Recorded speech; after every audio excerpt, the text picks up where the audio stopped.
Hi friends, నా పేరు మహేందర్. మీరు చూస్తున్న విశ్రుతి డిజిటల్ సేవ. ఫ్రెండ్స్, మనకు వచ్చేసి రేషన్ కార్డులో వివిధ డౌట్లు అనేది అడగడం జరుగుతుంది. ముఖ్యంగా ఫస్ట్ డౌట్ వచ్చేసి ఏంటంటే, అబ్బాయి వాళ్ళ సైడు వాళ్ళ అమ్మ నాన్నతో ఉన్నది పేరు అనేది రేషన్ కార్డులో, అమ్మాయి వాళ్ళ సైడు కూడా వాళ్ళ అమ్మ నాన్నతో ఉన్నది. సో ఇలాంటప్పుడు కొత్తగా రేషన్ కార్డుకి అప్లై చేసుకున్నాం, వచ్చే అవకాశం ఉందా అని అడిగారు. సో రాదండి. ఫస్ట్ మీరు మీ అమ్మ నాన్న దగ్గర ఉన్నది కదా ఏదైతే పేరు రేషన్ కార్డులో ఉందో వాటిని రిమూవ్ చేయాలి, తొలగించాలి. అందులోంచి డిలీషన్ చేస్తేనే కొత్త దానికి అప్లై చేసే అవకాశం ఉంటుంది అన్నమాట. రెండో డౌట్ అడుగుతున్నారు. రెండో డౌట్ ఏంటంటే, ఆల్రెడీ ఉంది రేషన్ కార్డు వాళ్ళకి, పిల్లల పేర్లు ఎట్లా యాడ్ చేయాలని.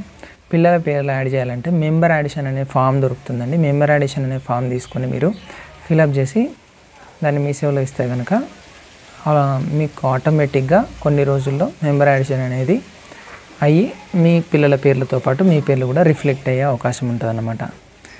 ఇంకోటి ఏమని అడుగుతున్నారంటే, వాళ్ళ ఇప్పుడు అమ్మ నాన్నతో ఉంది అని అన్నాను, ఎవరైతే అమ్మాయి వాళ్ళ సైడ్ వాళ్ళది అలాగే ఉంచి అబ్బాయి రిమూవ్ చేసుకోవడం జరిగింది ఇక్కడ నుండి.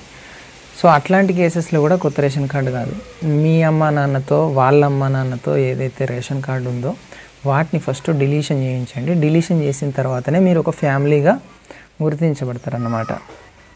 ఇంకోటి ఏంటంటే, ఒకరే కొడుకున్నారు, పేరెంట్ ఒకరే ఉన్నారు, అంటే మదర్ కానీ ఫాదర్ కానీ ఒకరే ఉన్నారు వాళ్ళతో. అట్లాంటప్పుడు నేను సపరేట్ రేషన్ కార్డుకి అప్లై అనుకుంటున్నారు కొంతమంది.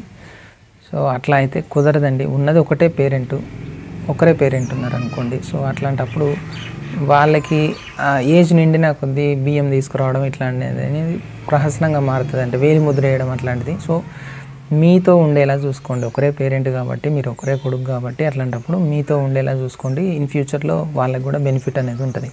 మోస్ట్లీ సపరేషన్ రేషన్ కార్డు ఎందుకు తీసుకుంటారంటే, వాళ్ళకి వేరే బెనిఫిట్స్ వస్తాయి, మీకు వేరే బెనిఫిట్స్ వస్తాయి అనే ఉద్దేశం కొద్దీ తీసుకుంటారు. కానీ ఈ సింగిల్ చైల్డ్ ఉన్నవాళ్ళు, అంటే ఒకరే కొడుకు ఉన్నవాళ్ళు మాత్రం మీ తల్లిదండ్రులతో ఉండడానికి ట్రై చేయండి. సో పేరెంట్స్ వాళ్ళు ఎట్లాగో ఓల్డ్ ఏజ్ అవుతుంది కాబట్టి మీరు కొంచెం హెల్ప్ఫుల్గా వాళ్ళకి ఉండడానికి అవకాశం ఉంటుంది. బెనిఫిట్స్ అనేవి రెండు రకాలుగా పొందొచ్చు అని అనుకుంటున్నారు, కానీ ఇన్ ఫ్యూచర్లో ఇబ్బంది అవుతుంది అన్నమాట. సో అదొకసారి చెక్ చేసుకోండి. సో ఇంకా ఏమైనా రేషన్ కార్డుకు సంబంధించి ఏమైనా డౌట్స్ ఉంటే నాకు కామెంట్ చేయండి. ఫస్ట్ అయితే ఈ వీడియోని లైక్ చేసి షేర్ చేసి సబ్స్క్రైబ్ చేసుకోండి. Thanks for watching this video. Have a nice day.